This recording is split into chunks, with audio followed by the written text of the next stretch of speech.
Pourquoi est-ce que les idiots ont une meilleure chance de gagner en bourse que les gens intelligents? C'est un titre provocateur, mais vous allez voir qu'à la fin, les idiots ne sont pas ceux qu'on croit et les gens intelligents ne sont pas ceux qu'on croit.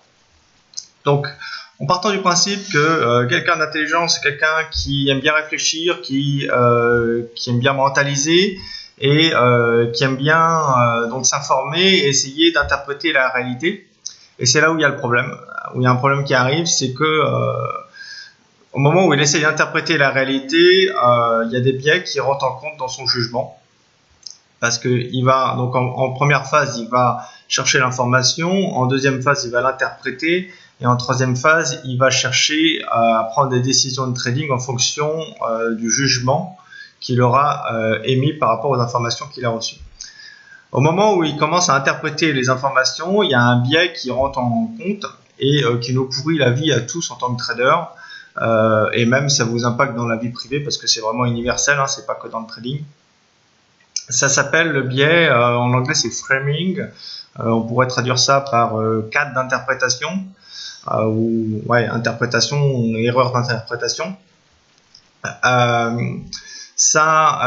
Comment vous expliquer ça? En fait, ça veut dire que donc ce biais-là, que une même information ou un même fait peut être présenté de manière totalement différente et qui va engendrer des émotions antagonistes.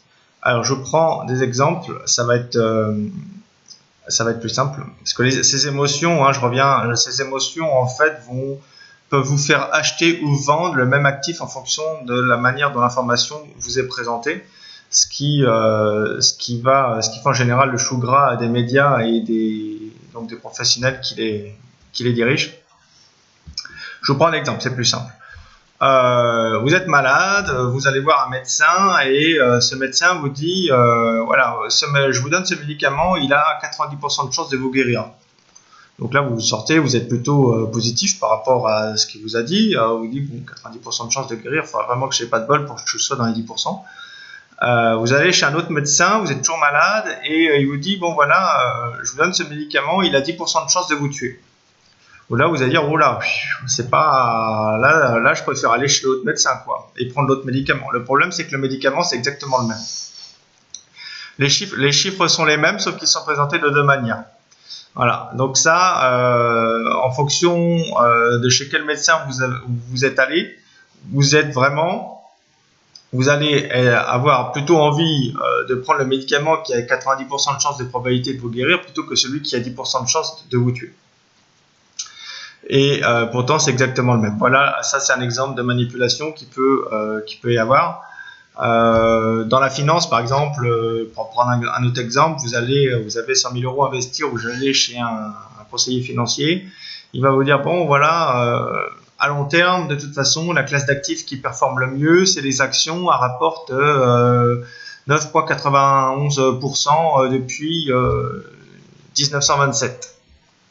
Vous allez dire, ah ouais, bon, c'est pas trop mal, mais bon, peut-être que je peux, en faisant, je sais pas, de l'immobilier ou quelque chose comme ça, avoir des revenus plus ou moins dans ces rendements-là si je suis un petit peu intelligent, bon, si je retape un truc ou quoi que ce soit. Vous allez chez un autre conseiller financier et puis lui, il vous dit, bon, de toute façon, les actions, c'est la meilleure classe d'actifs à long terme. Si vous avez investi 100 euros en 1927, vous auriez 371 452 euros aujourd'hui en 2017. Et puis il vous met un beau graphique avec une courbe extrêmement ascendante, sans aucun retracement, sans rien. Et là, tout de suite, c'est pas le même effet. Et pourtant, c'est exactement les mêmes faits. C'est pas le même effet, mais c'est exactement les mêmes faits. Donc,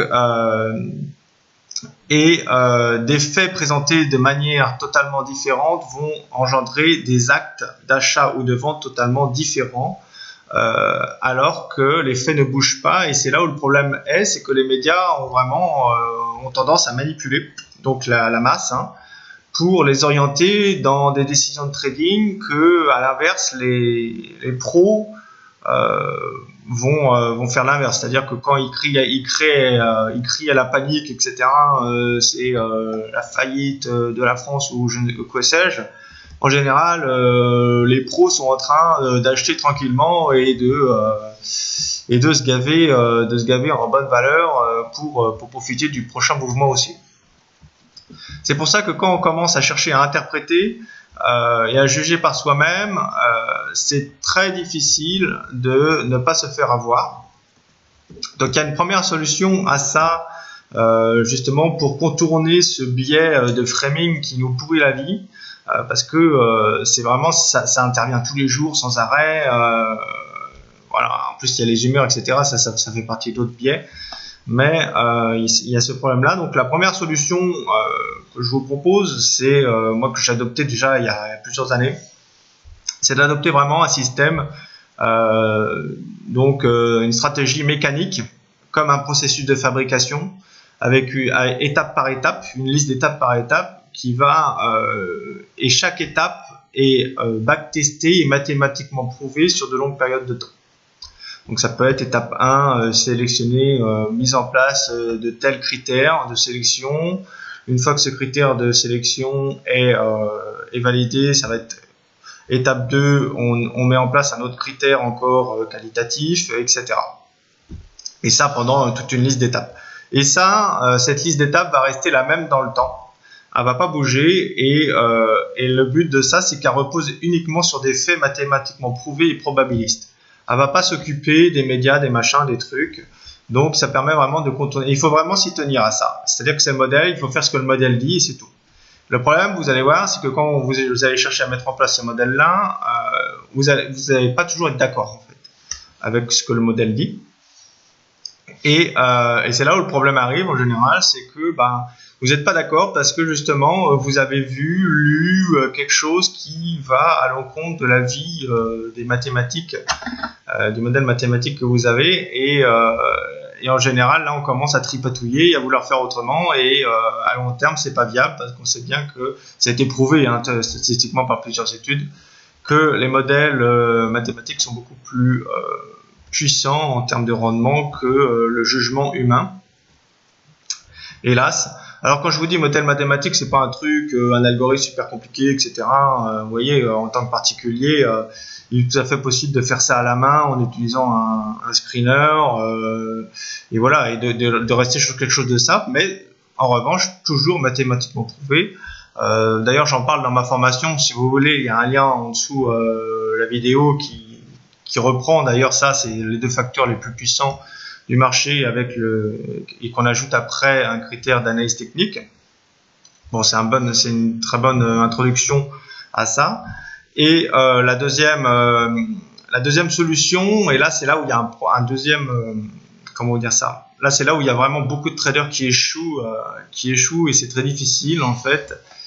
C'est alors par exemple pour les stratégies value, on vous dit il y a plusieurs études qui disent voilà, sur 20-30 ans, cette stratégie a rapporté entre 15 et 25%. Grosso modo, on est sur ces rendements-là. Ok,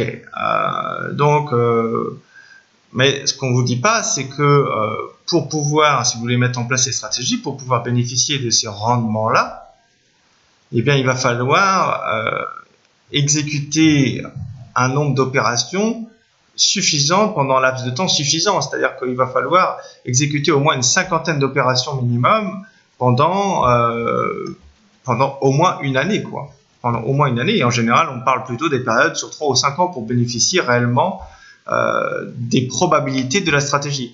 Parce que les rendements et les probabilités des stratégies comme ça qui sont backtestées, c'est sur une période de temps relativement longue qui permettent de lisser tous les aléas de marché et sur un nombre de trades et d'opérations aussi suffisantes qui permet de bénéficier de la loi des moyennes, en fait. Parce que quand on travaille sur un large échantillon de trades, les forces de frottement ont tendance à s'annuler, alors que si on fait ça sur 10-15 opérations ou même une vingtaine d'opérations, ça ne va pas être suffisant. Il peut y avoir, vous pouvez rentrer dans un creux de marché ou dans un marché qui n'est pas du tout favorable à ces stratégies, parce que toutes les stratégies comme ça, elles sont cycliques et elles ne marchent pas de la même manière en fonction du cycle de marché dans lequel elles se trouvent. Et également, c'est pareil aussi au-delà pour les valeurs qui peuvent se trouver. Il peut y avoir un moment donné où c'est vraiment tel secteur est vraiment défavorisé ou tel secteur est surfavorisé. Et donc du coup, il faut vraiment avoir une base très très large de trades et une base de temps très très large pour pouvoir bénéficier de ces probabilités-là. Et en général, les traders débutants ou particuliers ont vraiment pas tendance à rester investis, à faire confiance dans le backtesting et dans la stratégie sur des périodes de temps et sur des échantillons de trades assez longs. C'est-à-dire ils vont faire 5, 10, 15 opérations, si ça marche pas comme ils veulent, ils vont dire ah non, ça en fait leur truc ça marche pas. Ils vont changer, ils vont chercher autre chose. Et c'est là en fait où est le problème, c'est qu'il faut rester constant. La constance, c'est la clé dans le trading. C'est vraiment la clé, c'est tout ce que je peux vous conseiller et c'est le plus dur. Si vous arrivez à avoir un modèle qui est backtesté et mathématiquement prouvé, qui est basé sur des faits et pas sur des effets, et que vous êtes constant dans la mise en place de ce modèle, vous aurez des rendements et comment dire ça, vous allez vous placer dans le haut du panier, vous allez vous placer dans les 1 ou 2% des meilleurs investisseurs et des meilleurs traders qui est dans tous les particuliers. Voilà, je vous remercie pour cette vidéo, je vous souhaite un bon week-end, au revoir.